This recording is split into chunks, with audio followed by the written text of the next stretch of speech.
একজন পরিসংখ্যানবিদ একটি বাস্কেটবল খেলায় একটি দলের 12 জন খেলোয়াড়ের প্রত্যেকের পয়েন্টের সংখ্যা চিহ্নিত করেছেন এবং এরপর তিনি তথ্যগুলো দেখানোর জন্য স্টেম এবং লিফ প্লট নামের এক ধরনের বিশেষ সারণী ব্যবহার করেছেন। দলের মোট পয়েন্ট কত ছিল? তো এক নজরে এই সারণীটিকে দেখলে কিছুটা কঠিন মনে হতে পারে। স্টেম বা কাণ্ডের মধ্যে আছে 0, 1, 2, লিফ বা পাতার মধ্যে আছে এই সবগুলো সংখ্যা। তাহলে এটা দেখে কিভাবে আমরা বুঝতে পারবো যে প্রত্যেক খেলোয়াড় আসলে কত পয়েন্ট স্কোর করেছে?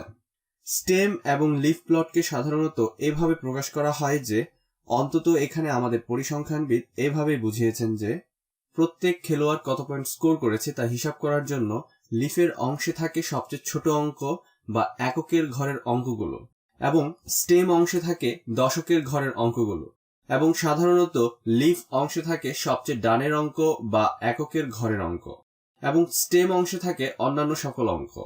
এই সারণীটির সুবিধা হলো এখান থেকে বোঝা যায় যে খেলোয়াড়রা কে কেমন করেছে।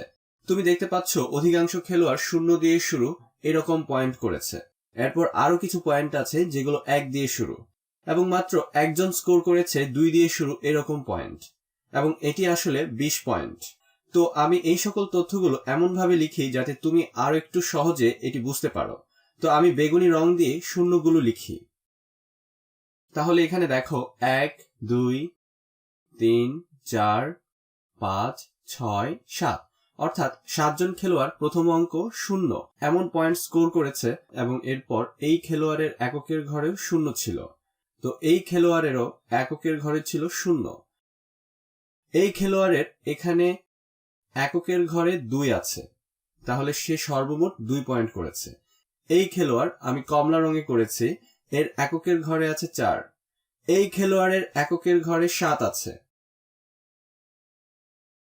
এরপর এই খেলোয়াড়ের এককের ঘরেও আছে 7, এবং এরপর দেখি আমি প্রায় সব রং ব্যবহার করে ফেলেছি।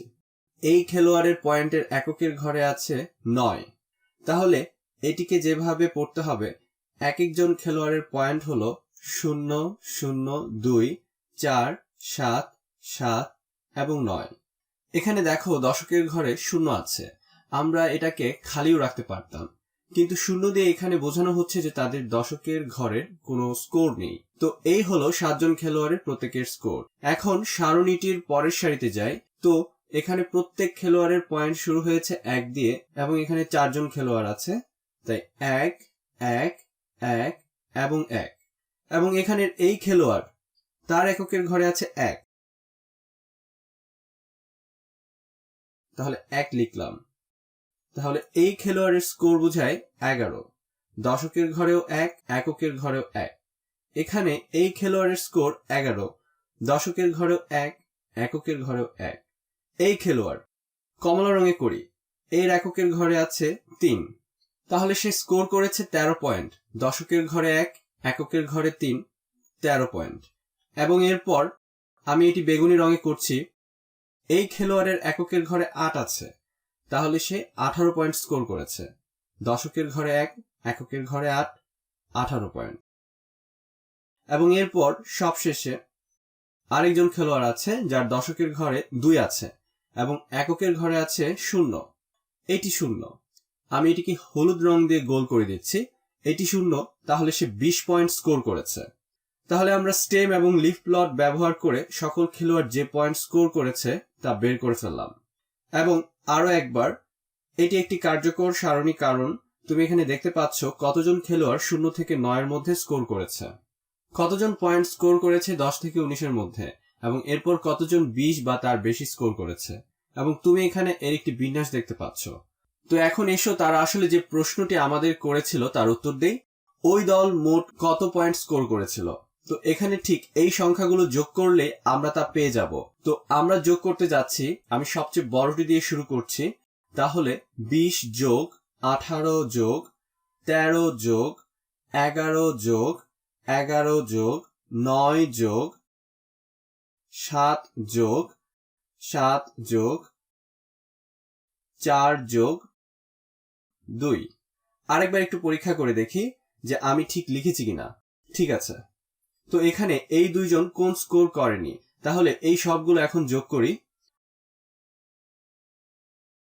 তো 0+8 সমান 8, যোগ 3 সমান 11, যোগ 1 সমান 12, যোগ 1 সমান 13, যোগ 9 সমান 22, যোগ 7 হলো 27, 34, 38 এবং 40।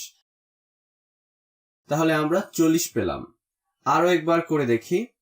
8, 11, 12, 13, 22, 29, 29 এবং এরপর আচ্ছা 29, 36, 40 এবং 42।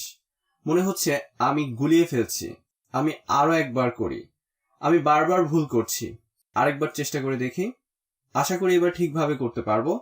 তো 0, 8 যোগ 3 হলো 11, 12, 13, 22, 29, 36, 40, 42। ভালো হয়েছে যে আমি দুবার করে ফেলেছি এটা, কারণ প্রথমবার আমি ভুল করেছিলাম।